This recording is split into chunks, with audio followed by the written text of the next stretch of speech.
What's up guys, and welcome back to Tech Plant. Today I got a quick video for you. I'm just going to unbox and review the UEIUA Growlight. So let's check it out. While getting the box open, I noticed that it's nicely packed. There's foam padding around every surface and it's pretty cool. It looks like this light comes with a power cord and additionally a fuse, which is pretty cool. I think that's going to be for the daisy chain feature. Usually don't see this in other lights, but very nice.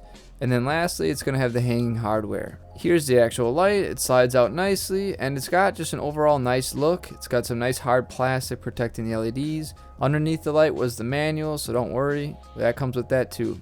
Let's get it out of the plastic bag and look at it some more. It looks like this light actually comes with a little plug that sits in the daisy chain thing, which is nice because it'll keep dust and other things from getting in there if it's not in use. Looking at the back of the panel, you've got your anchor points. There's one on each corner. They look pretty nice. And then you have your standard cord input that we see with almost every grow light, so that's very good, so you can reuse cords. And then there's also the veg and the bloom switches. Each one can be turned on or off, and they can be turned on simultaneously. This unit has one fan in the middle, but it looks like there's room for if you wanted to mount other ones if you ever wanted to do aftermarket updates.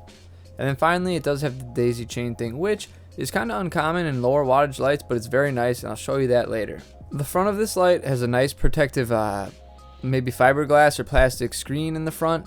It's pretty nice because it's going to keep water and other things from getting up on the LEDs and the actual board, so I do like that, and it gives it a nice shine and it looks good. It looks like this light uses the SMB style LEDs, which is pretty good because those are usually pretty efficient and they're high output. Alright, so let's give this light a test. The first color is going to be our bloom that I'm showing you. Very orange, very cool. The second one is going to be veg and bloom. And lastly, it's just switched on to just veg.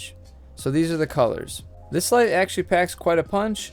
Each mode is about 35 watts when I measured it, with a total of 70 watts with both switches on. So it's pretty good. Honestly, these colors are a little different than most grow lights. I don't know if that's a good or a bad thing, but it almost looks like it could be some kind of party light. The coloring looks way better and more aesthetic, at least for my eyes, than some of the other ones do. I don't know if that means anything.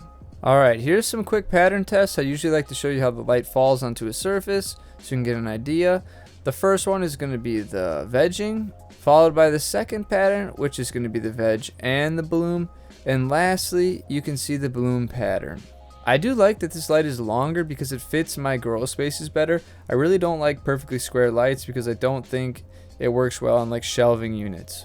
Lastly, here I'm going to compare it to a similar light. The wattage is a little less on the Kingbow panel, but you can also see in this one, I'm using the daisy chain feature, which is awesome. And number two, you can see how the profile being long and not square changes how the light falls compared to the square panel, and that's why I like this light.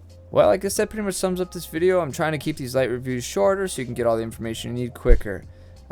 Anyways guys, as always, may your plants grow strong and healthy. I'll see you next time.